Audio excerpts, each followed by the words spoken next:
Hello everyone, welcome to Shivi studyship. और हम पढ़ रहे हैं आर एस शर्मा की एशियन इंडियन हिस्ट्री। ये हमारा चैप्टर 2 है। इससे पहले चैप्टर फर्स्ट हम कंप्लीट कर चुके हैं और चैप्टर फर्स्ट हमारा किस बारे में था? The significance of the Asian Indian history. ठीक है, तो इसमें हम पढ़ेंगे modern historians of Asian India. जो हिस्टोरियन थे उनका क्या कहना था, तो इसमें हम बहुत सारे अप्रोचेस के बारे में पढ़ेंगे। तो सबसे पहले इसमें हमारा colonist views and their contribution. तो देखो, जो एजुकेटेड इंडियंस थे वो क्या चाहते थे, वो वापस से अपनी जो ट्रेडिशनल इंडियन हिस्ट्री है उसको वापस से रिटेन करना चाहते थे। लेकिन वो रिटेन कहाँ से करेंगे, उनको उसके लिए इंफॉर्मेशन चाहिए। तो इंफॉर्मेशन के नाम पे उनके पास क्या था, हैंड रिटन एपिक्स थे, पुराण थी और कुछ सेमी जो बायोग्राफिकल जो वर्क था वो था। तो उसी से उन्होंने क्या शुरू कर दिया, अपनी जो एशियन इंडियन हिस्ट्री है उसको वापस से रिटेन करना शुरू कर दिया। और ये कब होना शुरू हुआ था, second half of the 18th century. क्योंकि इस समय क्या होने लगा था, जो ब्रिटिश कॉलोनियल एडमिनिस्ट्रेशन था उसको इन सब चीज़ों की ज़रूरत पड़ने लगी थी कि जो हमारा जो अभी तक तो वो ट्रेड कर रहे थे, लेकिन अब धीरे धीरे वो क्या हुआ था, 1765 में क्या हुआ था कि जो ईस्ट इंडिया कंपनी है उसने बंगाल, बिहार और जो उड़ीसा का जो दीवानी राइट्स था वो तीनों उसको मिल गए थे। दीवानी राइट्स में क्या होता था कि जो रिवेन्यू है, सिविल, एडमिनिस्ट्रेटिव फंक्शन जो भी थे, अब वो किसके कंट्रोल में आ गए हैं, ईस्ट इंडिया कंपनी के पास आ गए हैं। तो अब वो हर जगह क्या करेगी, अपनी नाक घुसाएगी वहाँ पर। मतलब कुछ भी होगा रिवेन्यू से रिलेटेड, एडमिनिस्ट्रेटिव से रिलेटेड, है ना, सिविल अफेयर से रिलेटेड, तो अब उसको कौन कंट्रोल करेगा, ईस्ट इंडिया कंपनी करेगी। लेकिन करेगी कैसे, जब उसको पता ही नहीं है कि जो हिंदू लॉज है वो क्या है। तो इसीलिए उनके लिए बहुत डिफिकल्ट हो गया था एडमिनिस्ट्रेशन को संभालना। देयरफॉर इन 1776 मनुस्मृति, मनुस्मृति क्या है, लॉ बुक है, हमारे जो भारत की लॉ बुक थी ये मनु ने लिखी थी। तो 1776 में ये जो बुक है इसको ट्रांसलेट करवाया गया था इंग्लिश में, और इसको क्या नाम दिया था, अ कोड ऑफ जेंटो लॉज। ठीक है, तो इस बुक को ट्रांसलेट करवाया गया था मनुस्मृति को 1776 में। क्या होता था कि जब ब्रिटिश को कोई जजमेंट देनी होती थी रिलेटेड टू हिंदू जो सिविल लॉ थे उनके अकॉर्डिंग, तो अब उनको तो इतनी नॉलेज थी नहीं, तो वो क्या करते थे, वो उस कोर्ट में पंडित को भी बैठाते थे। उस पंडित की सलाह लेके वो आगे काम शुरू करते थे कि बताइए आपके लॉ के अकॉर्डिंग क्या होना चाहिए। और अगर वही मुद्दा मुस्लिम से रिलेटेड है तो मौलवी को बैठाते थे। ठीक है, so the initial efforts to understand Asian laws and custom which continue largely until the 18th century. तो काफ़ी लंबे टाइम तक ये एफर्ट्स चलते हैं। उसके बाद फिर क्या होता है, एक एशियटिक सोसाइटी बनवाई जाती है, एशियटिक सोसाइटी ऑफ बंगाल को इस्टेब्लिश किया जाता है कैलकाटा में 1784 में। ठीक है, ये डेट भी काफ़ी इंपॉर्टेंट है कि जो एशियटिक सोसाइटी ऑफ बंगाल है उसको कब इस्टेब्लिश करवाया गया था, तो वो करवाया गया था 1784 में। किसने करवाया था, विलियम जॉन्स। ठीक है ना, सर विलियम जॉन्स ने इसको स्टैब्लिश करवाया था एशियटिक सोसाइटी ऑफ बंगाल को। He was the first to suggest that Sanskrit, Latin and Greek belong to the same family of languages. इन्होंने पहली बार, ये पहले ऐसे इंसान थे जिन्होंने ये कहा था कि जो संस्कृत लैंग्वेज है, लैटिन लैंग्वेज है और जो ग्रीक लैंग्वेज है वो एक सिमिलर फैमिली से बिलोंग करती है।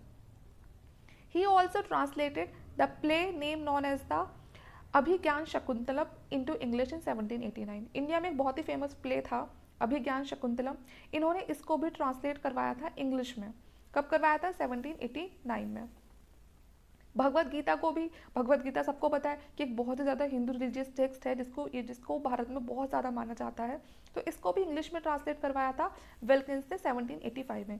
अब ज़्यादातर क्या होने लगा था, जो इंडिया में जो भी इम्पॉर्टेंट टेक्स्ट थे या जिससे भी उनको हिंदू लॉ के बारे में पता चल सकता था, तो मतलब अब वो अच्छे से उसको समझना चाहते थे, क्योंकि उन्होंने अपना मन बना लिया था इंडिया में उसको रूल करने का अच्छे से। तो इसीलिए वो अब यहाँ के जो हिंदू लॉज थे उनको अच्छे से समझना चाहते थे। The Bombay Asiatic society was set up in 1804। तो अभी पहले क्या हुआ था, एशियटिक सोसाइटी ऑफ बंगाल को स्टैब्लिश किया गया था 1784 में। अब दूसरी जो एशियटिक सोसाइटी है वो बॉम्बे में स्टैब्लिश की गई 1804 में। And the Asiatic society of great Britain, उसको सेटअप किया गया लंदन में। तो इंडिया के साथ साथ वो लंदन वगैरह में, मतलब बाहर भी, इंडिया से बाहर भी वो क्या कर रहे थे, एशियटिक सोसाइटीज़ थी जो इस तरह की जिसमें बुक्स को ट्रांसलेट किया जा रहा था उनको पढ़ने के लिए, उसको इस्टेब्लिश कर रहे थे। William John emphasized that originally the European languages were very similar to Sanskrit and the Iranian languages. तो विलियम जॉन ने क्या कहा था कि जो यूरोपियन लैंग्वेजेस हैं ओरिजिनली वो कहीं ना कहीं सिमिलर है किससे, संस्कृत से और इरानियन लैंग्वेजेस से। मतलब वो इन सब लैंग्वेजेस में क्या बैठाना चाह रहे थे कि ये कहीं ना कहीं सब सिमिलर है ना, एक ही जगह से है, इनकी एक ही फैमिली है। अब जब उन्होंने ऐसा कहा तो ना सिर्फ भारत में ही बल्कि जो दूसरे यूरोपियन कंट्रीज़ थी, जर्मनी, फ्रांस, रशिया, वहाँ के लोगों को भी क्या लगा कि अच्छा ऐसा है कि संस्कृत हमारी लैंग्वेज से मिलती है। तो उनकी जो होता है ना अंदर से जो इच्छा होती है फिर उस चीज़ को और पढ़ने की कि अब तो और जानना है इसके बारे में, तो उन लोगों के अंदर भी वो फीलिंग आ गई। During the first half of the 19th century, chairs in the Sanskrit were established in the UK and several other European countries. तो जब 19th century का जो फर्स्ट हाफ था तो जो संस्कृत लैंग्वेज के लिए बहुत सारी मतलब हम कह सकते हैं कि मीटिंग्स वगैरह रखी गई, ऐसे सोसाइटीज़ बनाई गई और अदर अदर जो दूसरी दूसरी जो यूरोपियन कंट्रीज़ थी सभी में, क्योंकि फिर वो उस चीज़ को क्योंकि जब इस तरह की जो बातें थी जब वो फैली तो सबको लगा कि नहीं अब इसके ऊपर क्या करनी चाहिए, स्टडी करनी चाहिए। एक बहुत ही आइडियोलॉजिकल स्टडी हुई थी जो कि किसने की थी, जर्मन बॉर्न स्कॉलर थे एफ मैक्स मुलर ने की थी। ये वैसे तो इनका जो जन्म था वो जर्मन में हुआ था, जर्मनी में हुआ था, लेकिन कहाँ पर रहते थे ये, बेसिकली इंग्लैंड में रहते थे। ठीक है, जब रिवॉल्ट हुआ 1857 में, ठीक है ना, तो उस समय फिर क्या देखा गया कि अब ब्रिटेन को लगता था कि अगर आपको इंडिया में रूल करना है ना तो सबसे पहले आपको क्या करना पड़ेगा, आपको डीपर नॉलेज होनी चाहिए यहाँ के सोशल सिस्टम की। ठीक है, अब जिन एलियन पीपल पे आप रूल करने की सोच रही हैं तो सबसे पहले आपको उनके सोशल सिस्टम के बारे में पता होना चाहिए। जो क्रिश्चियन मिशनरीज थी अब उन्होंने क्या शुरू कर दिया, देखो आप सबको पता है कि जो हमारा पहले जो रूल था उसके जो कस्टम्स थे, लॉज थे, उसमें बहुत सारी कुरीतियाँ भी थी, कुछ बुरी चीज़ें भी थी। तो उन्होंने क्या शुरू कर दिया, उन्होंने उसी चीज़ को हाईलाइट करना शुरू कर दिया। जो ये क्रिश्चियन मिशनरीज थी अब ये अच्छी चीज़ों को तो हाईलाइट नहीं करते थे, लेकिन जो कुछ बुरी चीज़ें थी उनको ये बार बार शो करते थे कि देखो कि तुम्हारे लॉज इस तरह के हैं, तुम जो औरतें हैं उनको सती कर देते हो, बच्चों की शादी कर देते हो, है ना, तो तुम मतलब तुम्हारा जो ये हिंदू लॉ है कि कितना बेकार है।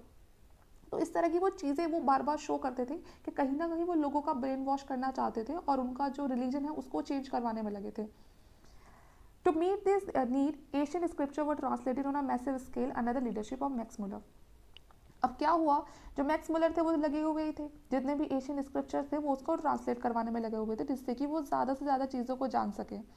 50 वॉल्यूम्स को एक साथ स्टैब्लिश किया गया था और ईस्ट इंडिया कंपनी मतलब इंग्लिश सीरीज़ में किया गया था। ठीक है, जो हिंदी बुक्स थी उनको इंग्लिश में ट्रांसलेट किया जा रहा था और इसमें ऐसा नहीं था कुछ की सारी बुक्स इसमें इंडिया की थी, बल्कि कुछ इसमें चाइनीज़ और जो ईरानियन टेक्स्ट थे उनको भी ट्रांसलेट किया गया था।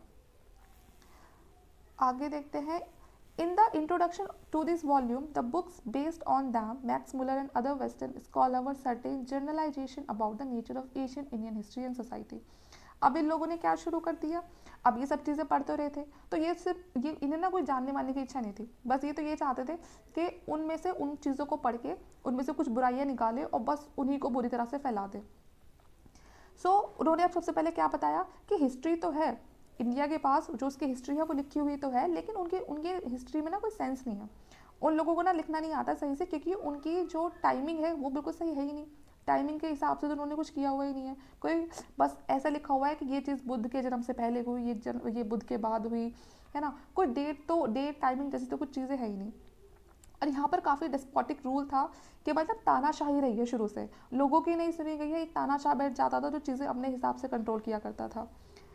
और लोगों में क्या है, एक स्पिरिचुअलिज्म की जो प्रॉब्लम है वो देखी गई है कि लोग अंधविश्वासी हो जाते हैं। जैसे वही है कि जैसे कुछ बुक्स है उसमें ये लिखा गया है कि अगर आप ऐसा कुछ करोगे तो जब आप मर जाओगे तो आपको उसमें कढ़ाई में आपको ये कर दिया जाएगा, आपको तेल में उबाल दिया जाएगा। तो ये सारी चीज़ें थी जो वो बार बार ना दिखाने की कोशिश करते थे कि देखो कितने अंधविश्वासी लोग हैं ये। वो आगे दूसरे वर्ल्ड के बारे में सोचते हैं कि जब आप मर जाओगे तो नेक्स्ट वर्ल्ड में जाओगे तो आपके साथ ये चीज़ें होंगी।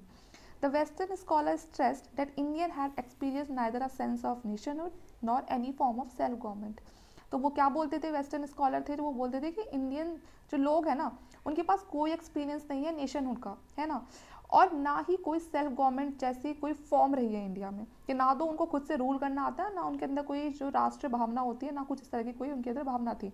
बस वो तो कोई भी एक इंसान आता था, कब्जा कर लिया, उसने रूल किया, दूसरा आया फिर उसने किया, तो कुछ ना इनका ना कुछ भी ना एक सही तरीके से डिसिप्लिन में नहीं चला है।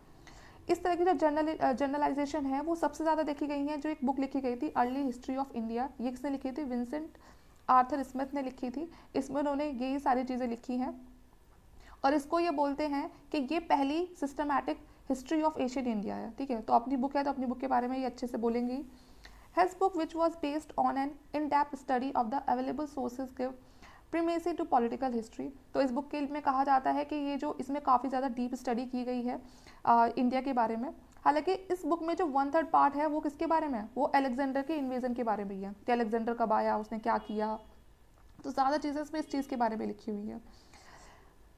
India was presented as a land of despotism which had not experienced political unity until the establishment of the British rule। वो क्या बोलते हैं कि इंडिया के अंदर कोई पॉलिटिकल यूनिटी नहीं थी, अगर थोड़ी बहुत यूनिटी आई है तो वो जब आई है जब ब्रिटिश रूल इस्टेब्लिश हुआ है। मतलब हम लोगों ने इनको क्या सिखाया, पॉलिटिकल यूनिटी सिखाई है, वरना यहाँ पर ना तो कोई गवर्नमेंट फॉर्म थी ना इन लोगों के अंदर कोई पॉलिटिकल यूनिटी थी।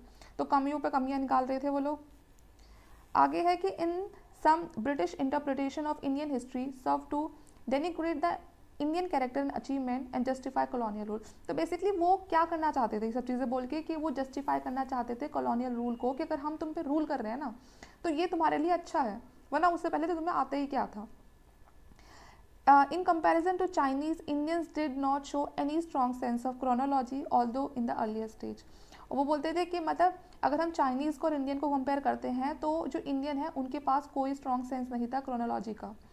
सम important events were dated with reference to the death of the Gautam Buddha. जैसे मैंने अभी बताया आपको कि वो ज़्यादातर जो चीज़ें जो हिस्ट्री में लिखी हुई हैं वो ऐसे लिखी हुई हैं कि ये बुद्ध के जन्म से पहले हुआ, ये बुद्ध के जन्म के बाद हुआ। Generalization made by the colonialist historian were by large either false or grossly exaggerated but served as good। तो इसमें यही है कि ज़्यादातर चीज़ें जो उन्होंने बताई हैं ना, हो सकता है कि उसमें से कुछ चीज़ें सही हैं उनकी जो उन्होंने बताया, लेकिन बहुत सारी चीज़ें उन्होंने सिर्फ हमारे जो कल्चर था, जो हमारे लॉज थे, उसको सप्रेस करने के लिए उन्होंने बहुत सारी चीज़ें अपने पास से जोड़ी हैं। जो ब्रिटिश रूलर्स थे उन्होंने अपने पास से चीज़ों को जोड़ दिया जिससे कि हम अपने आप को कम आके, है ना, कि हमें तो कुछ आता ही नहीं था, इन लोगों ने तो आके सिखाया हमें। Their emphasis on the Indian tradition of one-man rule could justify the system which vested all the power in the hand of the viceroy। Similarly, if Indians were obsessed with the problem of next world, the British colonial master had no option but to look after their life in the world। तो देखो वो लोग इतने smart बनते थे कि वो कहते थे कि ये तो तुम शुक्र मनाओ कि मतलब हम आए हैं, है ना, तो अब आप लोगों को तो कुछ आता नहीं है, तो इसलिए हम लोगों को, और हम लोग को सब आता है, हम तो मास्टर हैं, तो इसलिए अब ये हमारा फ़र्ज़ बनता है कि हम आपको लुक आफ्टर करें, है ना, हम आपको संभाले। क्योंकि ये लोग अपने आप को क्या समझते थे, सुपीरियर समझते थे। Without any experience of self rule in the past, how could the natives manage there affairs in the present. कि जब आपने कभी पास्ट में कोई सेल्फ रूल किया ही नहीं है, आपको कुछ मैनेज करना आता ही नहीं है, तो अब आप प्रेजेंट में सब कुछ कैसे मैनेज कर पाओगे। तो इसीलिए क्या करेंगे, हम आपको सिखाएंगे कि रूल कैसे किया जाता है, ठीक है। तो आप लोग क्या करोगे, हमारे हिसाब से चलोगे। अब उनकी ये सारी बातें सुन के हम यहाँ के लोग तो चुप बैठने वाले थे नहीं, है ना, तो इसीलिए जो लोग अपने मतलब जो इंडिया के फेवर में बोलेंगे उसको हम बोलेंगे नेशनलिस्ट अप्रोच। तो अब देखेंगे उनका कंट्रीब्यूशन क्या था। अब देखो फिर क्या होता है, जो नेशनलिस्ट अप्रोच आ गई तो उसमें जो लोग थे जो वेस्टर्न एजुकेटेड थे, जिन्होंने वेस्टर्न एजुकेशन को लिया था, तो वो जो ब्रिटिशर्स जो कर रहे थे इससे ना वो बहुत ज़्यादा नाखुश थे, क्योंकि उनको पता था कि ये क्या कर रहे हैं, ये हमारा जो पास्ट है, जो हिस्ट्री है, उसको डिस्टॉर्टेशन कर रहे हैं, मतलब उसका क्या कर रहे हैं, उसमें कुछ भी ना खुद से ऐड कर रहे हैं, ठीक है। तो at the same time distress bye contrast between the decaying feudal society of India and the progressive capitalist society of Britain. तो उसमें उन्होंने क्या देखा कि जो फ्यूडल सोसाइटी है इंडिया की, वो तो क्या होती जा रही है, ख़त्म होती जा रही है, लेकिन वहीं जो कैपिटलिस्ट प्रोग्रेसिव जो मूवमेंट है ब्रिटेन में वो बढ़ता जा रहा है, कि मतलब जो यहाँ की सोसाइटीज़ हैं, जो यहाँ के छोटे छोटे जो राजा थे उस टाइम पे, वो सब चीज़ें ख़त्म होती जा रही हैं और ब्रिटेन बहुत आगे प्रोग्रेसिव जो कैपिटलिस्ट है उसका बढ़ता जा रहा है। A band of scholars took upon themselves not only the mission to reform Indian society but also to reconstruct Asian Indian history in such a way as to make a cast for social reform and more importantly for self government। तो अब इन लोगों ने क्या सोचा, जो इतने scholars थे ये, इन्होंने मिलकर क्या सोचा कि हम क्या करेंगे, हम अपनी इंडियन सोसाइटी में कुछ रिफॉर्म्स लेकर आएंगे और साथ में उन रिफॉर्म्स के साथ हम अपनी एशियन इंडियन हिस्ट्री को फिर से कंस्ट्रक्ट करेंगे। जो भी हमारी पुराने लॉज कस्टम हैं उसमें जो भी ऐसी चीज़ें हैं कि जो अच्छी नहीं हैं उनको हटा के और वापस से क्या करेंगे, सोशल रिफॉर्म लाएंगे और एक सेल्फ गवर्नमेंट रूल को इस्टेब्लिश करने की कोशिश करेंगे। In doing so most historian were guided by the nationalist ideas of the Hindu revivalism. तो बहुत सारे लोगों ने ये नेशनलिस्ट कहा कि जो हिंदू रिवाइवलिज्म है उसको फॉलो करेंगे, जो वापस से मतलब जो हिंदू के जो पहले लॉ थे उसको रिवाइव करेंगे, लेकिन क्या, सोशल रिफॉर्म्स के साथ। But there were no doubt of the scholar who adopted a rationalist and the objective approach. कुछ ऐसे भी थे, उन्होंने क्या कहा कि हम जो रेशनलिस्ट अप्रोच है, तर्कवादी जो तर्कवाद विवाद होता है उसको फॉलो करेंगे, और इन जो ब्रिटिशर्स बोलते हैं इनको ऑब्जेक्ट करेंगे, ठीक है। To the second category belong Rajendra Lal Mitra, who published some Vedic text and wrote a book entitled Indo-Aryan। तो जो ये राजेंद्र लाल मित्रा है, इन्होंने एक बुक को स्टैब्लिश किया था, इंडो-आर्यन बुक, ठीक है, जो इंडो आर्यन के बारे में थी। और ये काफ़ी बड़े हम कह सकते हैं इंडियन हेरिटेज लवर थे ये। इन्होंने एशियन सोसाइटी के बारे में इसमें काफ़ी कुछ लिखा है, और उन्होंने ये भी कहा है मतलब यूरोप के लोगों से या ब्रिटिशर से मान लो, इन्होंने ये कहा है कि जिस तरह से आपके यूरोप में लेबर के साथ कितना बुरा होता था, डिवीजन ऑफ लेबर था, उसी तरह से इंडिया में वही चीज़ है, बस दोनों का नाम अलग अलग है कि यहाँ पर क्या था, उसको क्लास सिस्टम कह दिया, और वहाँ पर डिवीजन ऑफ लेबर था। जिससे कि आप, क्योंकि आपको पता होगा कि ये जो यूरोप में जो इंडस्ट्रीज थी ना, वहाँ पर बहुत ज़्यादा डिवीजन ऑफ लेबर था, लोगों को स्लेव बना के उनसे काम करवाया जाता था, उनको बांध के रखा जाता था मोटी मोटी जंजीरों में, ठीक है। तो ये चीज़ें मतलब अगर हम देखें ना, इंडिया के स्लेव से बहुत ज़्यादा बुरी हालत होती थी यूरोप के स्लेव की। तो उन्होंने यही कहा कि यहाँ पर जो क्लास सिस्टम है वो सेम वैसा ही है जैसा आपके यहाँ पर डिवीज़न ऑफ लेबर है। तो इसीलिए हम लोगों को कहने से पहले एक बार खुद की तरफ देखिए कि आप भी कुछ कम नहीं है, आप भी वही काम कर रहे हो वहाँ पर। महाराष्ट्र में कौन थे, रामकृष्ण गोपाल भंडारकर थे, और एक थे विश्वनाथ काशीनाथ रजवाड़े, ठीक है। दो ग्रेट काफ़ी ज़्यादा डेडिकेटेड स्कॉलर थे, और ये भी क्या चाहते थे, अपनी जो सोशल और पॉलिटिकल हिस्ट्री है इंडिया की उसको रिकंस्ट्रक्ट करना चाहते थे। जो आर.जी. भंडारकर थे, उन्होंने क्या कंस्ट्रक्ट किया था वापस से, जो पॉलिटिकल हिस्ट्री थी सतवाहन रूलर की। जो सतवाहन रूलर कौन थे, ये सतवाहना एक डायनेस्टी थी डेक्कन में, साउथ की साइड, ठीक है। और जो हिस्ट्री थी वेस्टर्निज्म की, और जो दूसरे सेक्ट्स थे उनकी जो पॉलिटिकल और सोशल हिस्ट्री थी उसको वापस से रिपीट करना चाह रहे थे, उसको बताना चाह रहे थे लोगों से कि देखो ये ऐसे, क्योंकि ये रूलर्स ऐसे थे जिनकी जो सोशल और जो पॉलिटिकल हिस्ट्री थी वो काफ़ी अच्छी थी। A great social reformer, through this research he advocated widow remarriage and castigated the evil of the caste system and child marriage। और ये भी चाहते थे, ये एक सोशल रिफॉर्मर की तरह काम करते थे, और ये चाहते थे कि विडो रीमैरिज हो या फिर जो भी कास्ट सिस्टम से रिलेटेड जो भी बेकार की चीज़ें हैं या चाइल्ड मैरिज है उन सबको बंद किया जाए, वहाँ पर कुछ सोशल रिफॉर्म्स है वो लेकर आए जाए। जो वी कई रजवाड़े थे, इन्होंने एक गांव से दूसरे गांव घूमना शुरू करा महाराष्ट्र में, किस चीज़ के सर्च में, मैन्यूस्क्रिप्ट के सर्च में, और उसको कलेक्ट किया। और इन्होंने क्या बताया, जो सोर्सेज ऑफ मराठा हिस्ट्री है उसके बारे में भी काफ़ी कलेक्शन इनके पास था, और 2 वॉल्यूम से इनके पास जो भी फिर इंफॉर्मेशन इकट्ठी होकर आई उसको इन्होंने 2 वॉल्यूम्स में उनको पब्लिश करा दिया। ज़्यादा कुछ नहीं लिखा इन्होंने इंडियन हिस्ट्री के बारे में। और इन्होंने लेकिन किस चीज़ के बारे में बताया, इंस्टीट्यूशन ऑफ मैरिज के बारे में। ये इन्होंने मराठी में लिखा था 1926 में, जिसमें इन्होंने जो यहाँ पर जो शादियाँ होती थी उसके बारे में काफ़ी कुछ बताया। फिलहाल आते हैं पांडुरंग वमन कने। ये एक ग्रेट संस्कृत थे, मतलब ये संस्कृत में काफ़ी ज़्यादा नॉलेज रखते थे, और ये सोशल रिफॉर्मर भी बोल सकते हो। इन्होंने क्या किया था, एक वर्क था इनका हिस्ट्री ऑफ द धर्मशास्त्र। इन्होंने इसको 5 वॉल्यूम में लिखा था, पब्लिश कराया था। ये एक तरह से इंसाइक्लोपीडिया था जिसमें हमें सोशल लॉ जो लॉज है और कस्टम है एशियन टाइम के उनके बारे में पढ़ने के लिए मिलता। उसके बाद है, फिर आते हैं देवदत्त रामकृष्ण भंडारकर। इन्होंने क्या बताया है, इन्होंने बुक लिखी है किसके बारे में, अशोक के बारे में। क्योंकि ब्रिटिशर्स क्या बोलते थे कि आपकी कंट्री में तो कोई सेल्फ रूल, ना कोई अच्छा राजा, कुछ भी नहीं था, जो भी किया है हमने किया है। तो इसलिए इन्होंने ऐसे रूलर्स के बारे में लिखा जिन्होंने एशियन इंडियन पॉलिटिकल जो हिस्ट्री है उसको मतलब उसमें दिखाया है कि सही में रूल करना क्या होता है। इन्होंने काफ़ी बड़े एरिया को कैप्चर करके रखा था, उसमें अच्छे से। ये ऐसा नहीं था कि सिर्फ क्योंकि उन्होंने क्या कहा है कि आपका यहाँ पर डेस्पोटिज्म था, तानाशाही थी, जबकि ऐसा नहीं था। जो अशोक थे वो बहुत ही एक अच्छे रूलर माने जाते हैं, जिनका जो उनकी जो प्रजा थी उसके साथ वो बहुत अच्छे से ट्रीट करते थे, लोग उनको बहुत पसंद करते थे। कुछ और बुक्स हैं कुछ जिसमें हेमचंद्र राय चौधरी हैं, ठीक है। इन्होंने भी बहुत सारी हिस्ट्री के बारे में काम किया है। इन्होंने जो वर्क अपना जो लिखा है, जो इनके पास ज़्यादा जो हिस्ट्री बताई है वो कब की बताई है, भारत जो महाभारत है उस वॉर के टाइम के बाद से लेके गुप्ता एम्पायर तक की हिस्ट्री इन्होंने बताई है। As a teacher of European history he adopted some of the method and comparative insight in writing in इस book. he did not discuss the problem of periodization, the history of ancient India. India stopped with the 6th century AD. तो ये इनका सारा काम है, और ये थोड़े यूरोपियन हिस्ट्री के टीचर थे, तो कहीं ना कहीं थोड़ा बहुत इनका उनकी जो राइटिंग्स काफ़ी ज़्यादा थोड़ी मैच करती हैं उनसे. He recognize the contribution of V A Smith to the reconstruction of the early Indian history. तो इन्होंने क्या किया, रिकॉग्नाइज भी किया है वी ए स्मिथ का. जो मैंने बताया वी ए स्मिथ कौन थे, जिन्होंने बुक लिखी थी अर्ली हिस्ट्री ऑफ इंडिया. और इस बुक में ज़्यादातर तो किस चीज़ के बारे में लिखा हुआ था, अलेक्जेंडर के बारे में लिखा हुआ था. तो इन्होंने थोड़ा उसको भी हाईलाइट किया है. अब है आर सी मजूमदार. ये एक राइटर थे, और इन्होंने क्या किया है, इन्होंने कौन सी किस बुक को लिखा है, history and the culture of Indian people. तो ठीक है, जो इंडिया के जो पीपल है उनकी हिस्ट्री और कल्चर था, कैसा था इंडिया के लोगों का, तो उसके बारे में इन्होंने लिखा है. तो मतलब कि जितने भी नेशनलिस्ट अप्रोच वाले जो लोग हैं, ये काफ़ी सारे हैं इसमें. तो आपको बस ध्यान यही रखना है, इनकी बुक्स के बारे में ध्यान रखना है, क्योंकि काम सबके एक जैसे से ही है. सब अपनी हिस्ट्री को वापस से क्या करना चाह रहे हैं, रीस्टोर करना चाह रहे हैं सोशल रिफॉर्म्स के साथ. फिर है के ए नीलकंठ शास्त्री.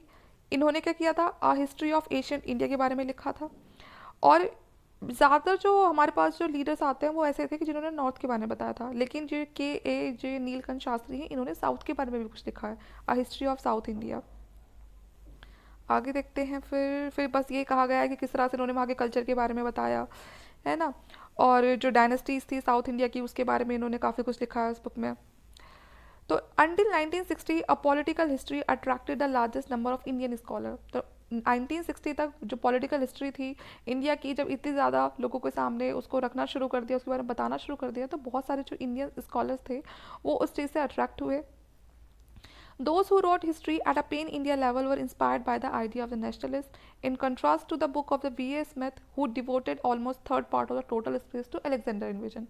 तो जिस बुक पर ये ब्रिटिश कहेंगे हम बड़ा घमंड करते थे कि ये देखो ये पहली ऐसी बुक है जिसमें एशियन हिस्ट्री को बहुत अच्छे से एक्सप्लेन किया हुआ है, वो उस बुक में जो ज़्यादातर जो 1/3 पार्ट था वो किसके बारे में था, वो अलेक्जेंडर के बारे में ही था, कि अलेक्जेंडर कब आया कब गया. बाकी जो इंडिया के बारे में तो बहुत ही कम चीज़ें लिखी हुई थी उसमें.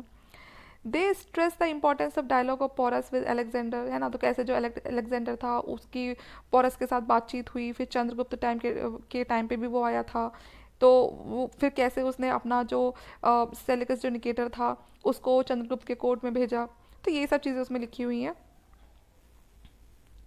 फिर है के पी जायसवाल और ए एस आर्टेकर. ठीक है, इन्होंने भी कुछ चीज़ें कुछ डायनेस्टीज़ के बारे में बताया है इंडिया की, जिसमें शाकास के बारे में बताया, कुषाण के टाइम पे बताया है, और जो सेंट्रल एशियन और दूसरे इंडिया की जो लाइफ है उसके बारे में एक्सप्लेन किया गया. अब है however the greatest merit of के पी जायसवाल ले इन exploring the myth of the Indian despotism. तो ये इन्होंने क्या कहा है कि ये ना सिर्फ जो ये ब्रिटिशर्स हैं ये अपने मन से कुछ भी लिखे जा रहे हैं कि यहाँ पर तानाशाही थी, ये था वो था, क्योंकि इसके अलावा भी इंडिया में क्या था, एशियन टाइम में रिपब्लिक जो ये रिपब्लिक नेचर था वो एग्जिस्ट करता था, सेल्फ गवर्नमेंट हुआ करती थी. तो इन्होंने उसके बारे में बताया है, और एक बुक भी लिखी गई है इनकी, हिंदू पॉलिटी 1924 में लिखी गई है, जिसमें इन्होंने इन्हीं सब चीज़ों को एक्सप्लेन किया हुआ है. एक है UN घोषवाल. इन्होंने भी क्या किया है, प्रैक्टिसेस के बारे में बताया है, रिपब्लिकन एक्सपेरिमेंट के बारे में बताया है, और ये भी काफ़ी ज़्यादा बड़े पायनियर वर्क था इनका, Hindu polity now in the 6th edition. ठीक है, इन्होंने भी फिर उनके बाद एक और नया एडिशन निकाला था हिंदू पॉलिटी का, UN घोषवाल ने. अब बताते हैं move toward non political history. ठीक है, ये तीसरा point, move towards non political history. Non political history में हम क्या पढ़ेंगे, अब तक हमने जो भी पढ़ा वो पॉलिटिकल हिस्ट्री से रिलेटेड था, लेकिन जो भी उसमें ज़्यादातर हमारे लॉज वगैरह थे, कस्टम, लेकिन इसमें हम पढ़ेंगे इकोनॉमिक डेवलपमेंट के बारे में. तो सबसे पहले इसमें जो आता है वो है A.L. बशम. ये एक काफ़ी बड़े संस्कृत के, मतलब हम कह सकते हैं काफ़ी ज़्यादा नॉलेज थी इनको संस्कृत के बारे में. इन्होंने क्या क्वेश्चन किया, इन्होंने जो हमारी एशियन इंडिया थी उसके ऊपर क्वेश्चन कर दिया, अपना मॉडर्न पॉइंट ऑफ व्यू रखते हुए. एक्चुअली ये ऐसे इंसान थे जो ये मानते थे कि जो भी है था, मतलब जो एशियन इंडियन हिस्ट्री थी वो जैसी थी हमें उसको वैसे रिप्रेजेंट करना चाहिए, क्योंकि बहुत सारे इंडियन हिस्टोरियन ऐसे थे जो उसको सही करके दिखाने की कोशिश कर रहे थे. तो ये उस इंसानों में से थे कि जो खुद से कुछ अलग से उसमें ऐड नहीं करना चाहते थे, वो चीज़ जैसी है उसको वैसे ही रिप्रेजेंट करना चाहिए, ऐसी इनकी सोच थी. बाद में ये जो थे ये किस में बिलीव करते थे, ये मटीरियलिस्ट फिलॉसफी में बिलीव करते थे, और जो विधर्मी संप्रदाय हैं उनके ये अगेंस्ट जाके बात करते थे. ठीक है, मटीरियलिस्ट जो फिलॉसफी है वो क्या होती है, वो ऐसी होती है कि जो फिजिकल पोजेशन में ज़्यादा बिलीव करती है, स्पिरिचुअल वैल्यूज़ को कम मानती है। इनकी एक बहुत ही फेमस बुक थी the wonder that was India. तो इस बुक में इन्होंने काफ़ी ज़्यादा जो एशियन इंडियन कल्चर है उसके बारे में बताया है, और जो भी इसमें थे उनकी बुक को भी इन्होंने इसमें थोड़ा बहुत क्रिटिसाइज़ किया है। ठीक है, अभय जो बचम की बुक थी वो एक बहुत बड़ा शिफ्ट देती है पॉलिटिकल से नॉन पॉलिटिकल हिस्ट्री की तरफ, क्योंकि चीज़ें अभी तक हमने सिर्फ पॉलिटिकली पढ़ी थी, लेकिन ये एक नॉन पॉलिटिकल व्यू भी दिखाएगी। इनके बाद आते हैं डी कोशाम्बी। इनकी एक बुक थी the introduction of the study of Indian history, जो 1957 में आई थी, और फिर बाद में जो एक दूसरा नाम था इस बुक का, जो बाद में इसको पब्लिश किया गया उसी नाम से जो ये पॉपुलर हुई, the civilization of Asian India in historical outline. ठीक है, उसके बाद जो ये कोशाम्बी थे, ये इन्होंने जो इनकी बुक थी उसमें ज़्यादा जो इंटरप्रिटेशन था वो किसकी राइटिंग्स का था, कार्ल मार्क्स की राइटिंग्स का। ठीक है, और ये फादर ऑफ इकोनॉमी थे, ये जो कार्ल मार्क्स थे ये तो इसीलिए जो कोसाम्बी की जो बुक्स है उसमें ज़्यादा हमें इंडियन सोसाइटी की इकोनॉमिक और उसके कल्चर के बारे में पता चलता है। बहुत सारे स्कॉलर्स उनकी जो बुक्स हैं वो क्रिटिसाइज़ भी करते हैं कि उसके बाद जो टी कोसामी है उनकी बुक्स को काफ़ी ज़्यादा पढ़ा गया है। कम से कम 40 सालों तक चीज़ें ऐसी चलती रहती हैं, क्योंकि हिस्ट्री की में काफ़ी ज़्यादा उस समय उसको रिस्टोर या उसको रिटेन करने की कोशिश की जा रही थी, तो सब चीज़ें चलती रहती हैं। कभी कोई भी हिस्ट्री में कुछ भी चीज़ मिलती है तो कभी उसको आर्कियोलॉजी से कंपेयर किया जाता है, कभी एंथ्रोपोलॉजिकली उसको कंपेयर किया जाता है, एविडेंसेस ढूंढे जाते हैं, तो इस तरह की चीज़ें चलती रहती हैं। आगे फिर आता है बाकी इस पैराग्राफ में ऐसा कुछ नहीं है, आप चाहे तो पढ़ सकते हैं। फिर है कम्युनल अप्रोच। कम्युनल अप्रोच में देखो क्या था, जो इंडियन राइटर्स थे और जो वेस्टर्न राइटर्स थे, ठीक है, दोनों आपस में एक दूसरे को क्या करने की कोशिश करते थे, दबाने की कोशिश करते थे, सबको पता है। जो इंडियन राइटर्स थे, अब उनमें कुछ लोग ऐसे आए जो कम्युनल अप्रोच लेकर आए। अब ये कम्युनल अप्रोच में क्या था, ये लोग ज़्यादातर थोड़े एग्रेसिव थे और इरेशनल अप्रोच थी, इनके पास कोई तथ्य नहीं था अपनी बात को साबित करने का, लेकिन फिर भी ये अपनी एशियन इंडिया की बातों को मतलब बोलते थे। अगर कोई इनसे कह भी रहा है कि अगर आप ऐसा क्यों बोल रहे हो, आपके पास कोई इस बात का कोई रीज़न है, कोई प्रूफ है, तो नहीं, इन्हें उस चीज़ से मतलब नहीं है। ये बस कि मतलब हमने कह दिया तो कह दिया, हमें इस बात के लिए आपको कोई इस बात के लिए कोई एविडेंस नहीं देना। ये क्या आइडेंटिफाई करता है, ये हिंदुइज्म को आइडेंटिफाई करते हैं, जो कम्युनल अप्रोच वाले जो लोग होते हैं। ठीक है, तो इसमें क्या होता है, अब ये जो इंटरप्रिटेशन होता है हिस्ट्री का, अब इसकी वजह से एक कंटिन्यूइंग स्ट्रगल देखने के लिए मिलता है हमें, क्योंकि भाई अलग अलग सोच के लोग हैं। अब उन दोनों की सोच में जब अगर वो बैठेंगे बातें करेंगे तो ऑब्वियसली बात है कि एक बीच में कॉन्फ्लिक्ट देखने के लिए मिलेगा। तो वो कॉन्फ्लिक्ट इनके बीच में आ जाता है, वो कम्युनलिज्म और जो इरेशनलिज्म जो होता है ना, उन लोगों के बीच में एक वो देखने के लिए मिल जाता है कि मतलब जो लोग होते हैं, वो जो कम्युनलिस्ट जो लोग हैं, वो कि उनके पास कुछ होता नहीं है बताने के लिए, लेकिन जो रेशनल लोग हैं वो क्या मांगते हैं, वो हर चीज़ के पीछे तथ्य मांगते हैं कि अगर आप ऐसा कह रहे हो तो क्यों कह रहे हो। तो इसलिए एक कॉन्फ्लिक्ट देखने के लिए मिलता है। The most writers are rational. ज़्यादातर जो वैसे जो राइटर्स थे वो क्या थे, रेशनल थे, जो अपनी हर बात के लिए तथ्य रखते थे। ठीक है, काफ़ी ज़्यादा प्रोफेशनल थे वो लोग, लेकिन कुछ ऐसे भी थे जो कम्युनल थे और इरेशनल थे, कि मतलब हमने जो कह दिया वही सही है, और उनके पास अपनी बात को कहने के लिए कोई एविडेंस भी नहीं है। आगे फिर है देखो, इसमें कुछ जो लोग थे वो ये बोलते थे कि मतलब जो खासकर जो ब्रिटिश हिस्टोरियन थे वो उनका ये मानना था कि जो इंडो आर्यंस हैं, है ना, या फिर जो मुस्लिम क्रिश्चियन हैं, वो सब क्या है, वो आउटसाइडर हैं, वो फॉरेनर्स हैं। तो अगर जो यहाँ के जो लोग थे ना उनको कुछ नहीं आता था, कि ये तो जितना अगर आपकी इंडिया के अंदर डेवलपमेंट हुई भी है ना, तो वो किस वजह से हुई है, वो फॉरेनर्स की वजह से हुई है। क्योंकि कहीं ना कहीं ऐसा कहा जाता है कि पहले जब आर्यंस का टाइम था तो वो एक हिंदू टाइम पीरियड था, उसके बाद फिर जब मुस्लिम्स का रूल आ जाता है वो एक मुस्लिम टाइम पीरियड हो जाता है। तो ये उन सबको आउटसाइडर मानते थे, जो मुस्लिम्स थे उनको आउटसाइडर कहा करते थे, जो ब्रिटिश हिस्टोरियन थे। और उनका मानना था कि इंडिया में अगर जो डेवलपमेंट हुई भी है ना थोड़ी बहुत, वो फॉरेनर्स की वजह से हुई है, यहाँ जो रहने वाले लोग हैं उनकी वजह से नहीं हुई है। तो इसमें बस यही है कि उनके बीच में कहीं ना कहीं वो एक कॉन्फ्लिक्ट सा करा देते हैं, और वो ये कहते हैं यहाँ के लोगों के बारे में कि जो लोग यहाँ रह रहे थे ना, उन्होंने तो कुछ भी पैशनेटली उन्होंने कुछ नहीं किया, थोड़ा बहुत जो भी इन्फ्लुएंस है वो बाहर के लोगों की वजह से है। तो और जो यहाँ के लोग थे वो उनको ये बात अच्छी नहीं लगती थी, तो इसीलिए वो क्या कोशिश करते थे, फिर वो पुरानी जो हिस्ट्रीज़ है उसको पढ़ के वो कोशिश करते थे कि हम बताएं कि जो हमारा इंडियन कल्चर है उसने वर्ल्ड में क्या कंट्रीब्यूट किया। ठीक है, तो यही चीज़ें चलती थी, और जो कम्युनल राइटर थे वो बात बात पे अपने हिंदू और हिंदुत्व पे पहुंच जाते थे। और under the circumstances historian wedded to objective and scientific criteria have to be alert and adhere to reason and long established historical record. तो इसीलिए कुछ जो बाकी जो हिस्टोरियन थे उन वो ये समझते थे कि अगर आपको कुछ भी चीज़ें मतलब ऑब्जेक्टिफाई करनी है तो आपको एक साइंटिफिक क्राइटेरिया को अपनाना पड़ेगा। उसी से क्या होगा, जो हिस्टोरिकल स्टैंडर्ड है वो एक लंबे टाइम तक क्या हो पाएंगे, इस्टेब्लिश हो पाएंगे। ठीक है, तो इसमें यही थी, इसमें ये कुछ अप्रोचेस थी जो अलग अलग लोग आए, क्योंकि सब लोग एक तरह के नहीं होते, तो हर किसी की अपनी एक सोच थी, तो उसी के हिसाब से उन्होंने यहाँ पर अपने पॉइंट्स ऑफ व्यू को रखा। तो ये जो सेकंड चैप्टर है यही खत्म होता है। वीडियो अच्छी लगती है तो प्लीज़ लाइक शेयर सब्सक्राइब करें। Thank you.